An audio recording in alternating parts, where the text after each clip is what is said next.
Bonjour, sur cette courte vidéo, je vais vous parler maintenant de positionnement. Le positionnement d'une marque est très important parce qu'il définit plus ou moins l'identité de votre marque.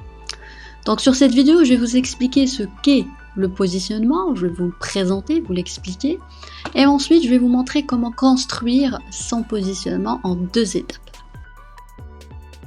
Donc pour commencer, qu'est-ce que c'est que le positionnement ? Le positionnement est surtout un choix stratégique de l'entreprise qui cherche à donner à une offre, donc un produit, une marque ou une entreprise, une position sur le marché crédible, attractive et durable pour le client. Donc elle doit être distincte, vraiment très différente des concurrents pour qu'on puisse justement différencier cette marque, ce produit ou cette entreprise. Pour définir le positionnement, on passe par plusieurs étapes. La première étape, c'est la construction de son positionnement. La démarche de formulation d'un positionnement s'effectue en plusieurs étapes. Tout d'abord, le positionnement choisi par l'entreprise correspond à une attente forte du client. Ensuite, le marketeur recense les compétences de son produit ou de sa marque.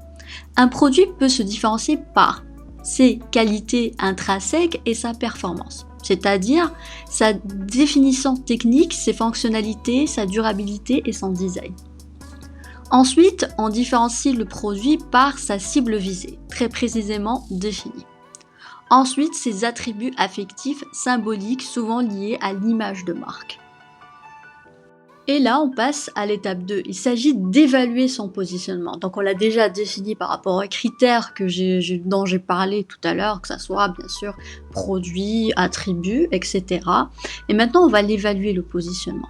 Donc, un positionnement doit être conçu pour durer. Il est efficace. Donc s'il est crédible par rapport aux compétences et à l'image de l'entreprise, vraiment différent de ceux des concurrents, attractif pour le cœur de cible et bien sûr simple. Il doit être facile à communiquer et facile à comprendre. Donc ensuite, après l'évaluation, on va dire, de la marque, on continue bien sûr à évaluer le positionnement avec la carte perceptuelle ou mapping.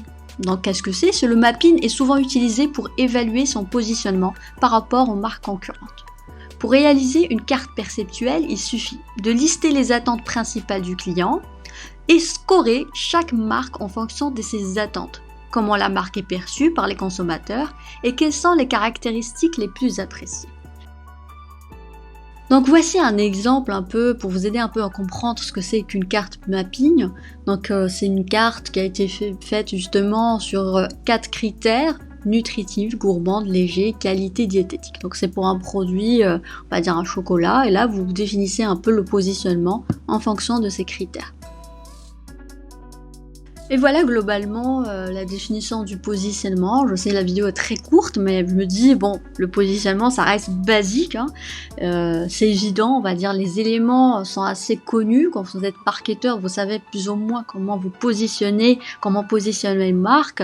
Donc bien sûr, vous prenez en compte les critères les plus importants qui sont le produit, son image, et aussi bien sûr la perception du consommateur et les avantages de différenciation.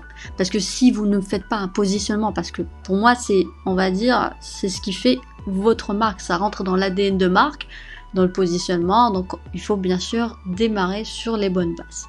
Bon, j'espère que cette courte vidéo vous a plu, je sais c'est assez court, et je vous dis à très bientôt pour la prochaine vidéo.